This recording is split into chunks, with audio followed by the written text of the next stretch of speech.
Artikel viral yang mengkritik Partai Komunis China, 8 kegagalan besar dalam 8 tahun yang penuh gejolak. Pada tahun 2020, selama tahun ke-8 Xi Jinping sebagai pemimpin tertinggi China, sebuah artikel online merangkum 8 tahun kekacauan dan kehancuran yang dibawanya. Baru-baru ini artikel tersebut sekali lagi beredar luas secara online, mencerminkan keadaan China yang semakin suram dan memburuk, di bawah pemerintahan PKC saat ini, menggarisbawahi ketidakpuasan dan penolakan yang meluas terhadap kegigihan Xi Jinping dalam mempertahankan pemerintahan otoriter Partai Komunis. Pertama, rencana ambisius untuk wilayah baru Suman telah berubah menjadi proyek yang ditinggalkan, dengan investasi triliunan yuan terbuang percuma. Kedua, pembentukan Bank Investasi Infrastruktur Asia, yang bertujuan untuk bersaing dengan lembaga-lembaga keuangan internasional seperti Dana Moneter Internasional, IMF dan Bank Dunia. Hasilnya, tidak ada yang peduli pada bank tersebut. 3. Inisiatif Belt and Road yang dipromosikan oleh PKC sebagai rencana strategis yang signifikan, telah mengakibatkan masalah di negara-negara di Asia, Eropa, Afrika dan Amerika. Masalah telah muncul di berbagai negara yang terlibat seperti kereta api berkecepatan tinggi di pantai timur Malaysia, tidak lagi berfungsi. Proyek kereta koridor ekonomi Cina-Pakistan di Pakistan, juga berada di ambang kehancuran. Keruntuhan pelabuhan Jeddah di Sri Lanka yang disewa secara curang selama 99 tahun. Pelabuhan itu kini tidak dapat beroperasi lagi sehingga sulit untuk menangani konsekuensinya. Pembunuhan warga negara China di Zambia telah menyebabkan dukungan publik yang luas, dan sentimen anti-China dan anti-komunisme di Afrika, itu adalah termasuk di antara yang terkuat di dunia.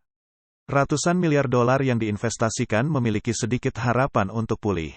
Italia yang pernah dipandang sebagai pintu gerbang ke Eropa untuk inisiatif Belt and Road menjadi semakin ragu untuk bersekutu dengan Partai Komunis China.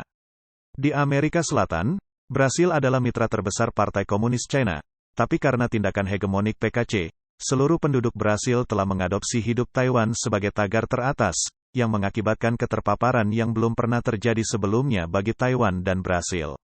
Pengeluaran besar-besaran untuk mendapatkan kembali beberapa negara kepulauan kecil di Pasifik dari Taiwan, menghasilkan tindakan yang kuat terhadap China oleh Amerika Serikat dan Australia. 4.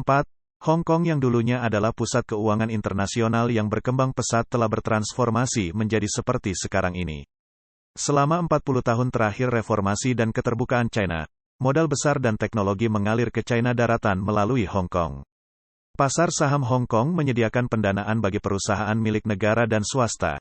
Hal ini memfasilitasi perdagangan dengan China. Meski keamanan, kemakmuran dan stabilitas Hong Kong sangat penting, China memperkenalkan undang-undang ekstradisi yang menyebabkan kekacauan, diikuti dengan pemberlakuan Undang-Undang Keamanan Nasional, yang selanjutnya mendorong Hong Kong ke dalam kekacauan yang lebih besar. 5. Hubungan lintas selat dengan Taiwan telah memburuk secara signifikan. Awalnya, akan menjadi tantangan bagi Partai Progresif Demokratik atau DPP di Taiwan, untuk tetap menjadi pemenang dalam pemilihan presiden. Namun upaya PKC yang mengancam Taiwan, justru mengantarkan DPP untuk mencapai kemenangan yang belum pernah terjadi sebelumnya, dengan lebih dari 8 juta suara. Beijing secara tidak sengaja menjadi pendukung kampanye paling signifikan bagi DPP. 6. Di masa pemerintahan Xi Jinping, hubungan China dengan Amerika Serikat telah memburuk ke tingkat yang lebih buruk daripada sebelum normalisasi hubungan China-AS. Deng Xiaoping pernah memohon kepada Presiden Carter untuk melatih beberapa siswa China di Amerika, dan Presiden Carter menyetujuinya. Tapi sekarang situasinya terbalik, di mana para mahasiswa sains dan teknik diusir kembali ke China oleh Amerika. Hubungan Sino-AS yang dibangun oleh generasi pemimpin China di masa lalu, yang bertindak seperti cucu yang menunggu dengan sabar, kini telah hancur total dalam semalam. 7. Pengeluaran yang boros untuk membangun hubungan dengan Rusia. Ketika di tengah kesulitan, apakah Putin akan mendukung China? Tanggapan Putin adalah, menyaksikan harimau bertarung dari gunung. 8. Membawa perekonomian negara itu ke titik di mana dia akan runtuh. Sekarang ini tahun 2024, dan 4 tahun telah berlalu sejak tahun 2020. Selama periode 4 tahun ini, telah terjadi gejolak yang lebih signifikan dan parah. Tindakan keras terhadap perusahaan swasta. Langkah-langkah kebijakan nol COVID yang ketat bahkan telah mengarah pada apa yang dikenal sebagai revolusi kertas putih. Di bawah kepemimpinan Xi Jinping, Partai Komunis China telah menyebabkan perekonomian China mengalami kemerosotan menyeluruh. Komitmen awal Xi Jinping terhadap impian China tidak cukup jelas untuk menginspirasi beberapa harapan. Namun karena berbagai alasan, Xi Jinping telah gagal dan bahkan menipu banyak orang dalam keinginannya untuk melindungi partai. Artikel Yoshoi baru-baru ini menganalisis selama lebih dari 10 tahun sejak Xi Jinping berkuasa. Penganiayaan Falun Gong, penganiayaan pembangkang dari semua kelompok etnis, dan bahkan pengambilan organ, belum berakhir. Terutama dalam 5 tahun terakhir, Xi Jinping telah mempercepat gerakan kirinya dengan memusuhi Amerika Serikat dan mendukung Rusia, kemudian menganggap Eropa dan Amerika Serikat sebagai musuh.